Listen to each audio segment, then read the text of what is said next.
A bed behind you? Yes. Okay.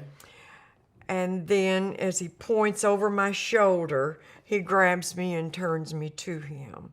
And that was a shock. And I try to push him away. And I only weighed probably 120 pounds at that time. He was a very large man. And I kept telling him, no, this is, I don't want this at all. And I'm sure I must have said, you must have had the wrong idea.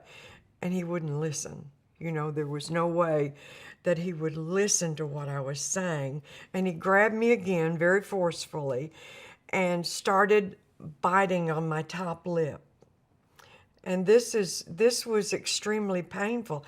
I thought he was going to bite my lip off.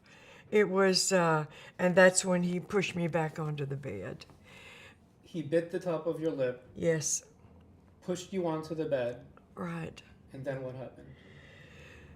And then it's been so long and it's just so hard to go into.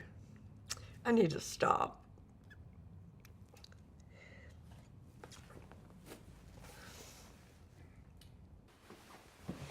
You know why? Why is it still so painful? What's going through your mind right now? That I'm afraid of him. You're still afraid of him? Yes. But I'm still afraid, especially if she becomes president. And I know it's looking that way. So it's frightening, Aaron. It's frightening. He throws you onto the bed. Right. And then what did he And do I to was you? completely dressed. I had on a skirt and a blouse, and he tore the waist of my skirt.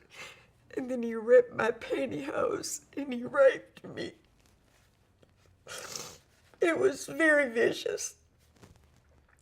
I was just pinned down. And it was a very helpless situation. I did not know what to do. I was so frightened. I was only 35 at the time. And it was horrible. I just wanted it to be over with. So he would go away. You know, so he would He just... got up? No, he held stayed me on down you? for a long time. And then he did it again. I was so ready for him to leave me alone when he started raping me again. And it was very brief. And he did get up and he straightened himself, and my mouth was bleeding and it was hurting. And he just straightens himself and goes to the door. With you still on the bed? Yes, And you're crying. He straightens himself and he goes to the door and puts on his sunglasses and tells me to get some ice on my lip and goes out the door. About how long did everything last? Probably all of it. From the time he walked in the door until the time he left, not more than 25 or 30 minutes. So when he was still on top of you, after he did it the first time, you thought it was over? Yes. And did he say anything to you? Or he just did it again? He did say something, but it's just too horrible. I don't want to repeat it. But then he started again. And that was brief, and then is when he got up. Did you feel trapped? This big man on top of you? Oh my goodness, yes. He would push down on my left clavicle, and it hurt so much. I thought my clavicle was going to break. And my lip was just ballooning out 4 times the size that it should have been. While he was raping you? Yes. Was the lip bleeding? Yes.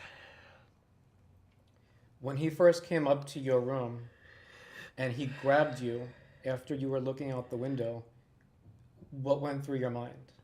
Did you... I thought that I could tell him no and he would go away. You know, I thought, uh-oh, this is not what I thought it was going to be. And I could say, no, I don't want this at all. And he would leave. And it seemed to make it worse It seemed to make it worse. when I said no. Did you blame yourself at first Oh, yes. for letting him up to your room? Yes, very much. That was the mentality of the 70s. You allow a man to come to your room and it's your fault. You know, whatever happens, that's something you just have to lump. So, in other words, on top of being raped, you went home blaming yourself Yes, for Bill Clinton's rape. You yes, blamed yourself. yes.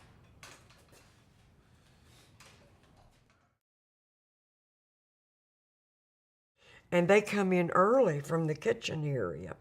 And just before they do, They would be Bill and Hillary. Bill and Hillary Clinton, and just before they do, a gentleman who had driven them from the airport comes straight over to me. He was he was supporting Clinton, but he didn't know what had happened to me, even though he was a friend.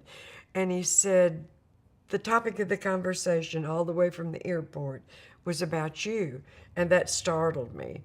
And I knew I had to get out of there. Well, just as he moved, here comes Hillary straight for me. And she gets to me and she starts saying, I just want to thank you for everything you are doing in Bill's campaign, and it's so nice to meet you and all of these things. So I just nodded and told my friend, let's go. And I thought somebody from behind had grabbed a hold of my arm, but it was her. She grabbed a hold of my arm and my hand, and she pulls me into her, and she says with this very angry look on her face, which had been so pleasant seconds before, and in a low voice says, do you understand everything you do? And that frightened me. Do you think at that point she knew that Bill Clinton raped you, or do you just think that she knew something happened?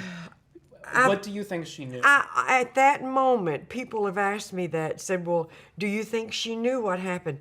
At that moment, and I have to go by what I felt then, and the look that she gave me, I felt like she knew. And that she he was, raped you? Yes, and that she was telling me to keep quiet. Keep quiet about her husband's rape. Yeah. It's okay. I know. You did the right thing. It's not your fault, okay? I know. It's not your fault. It's not your fault. I know. You know that? Oh, You I know it. didn't- I you know didn't it do now. It's anything just so wrong. hard to go over it I again. know. You didn't do anything wrong, okay? Yeah. You didn't, okay? Yeah. I love you.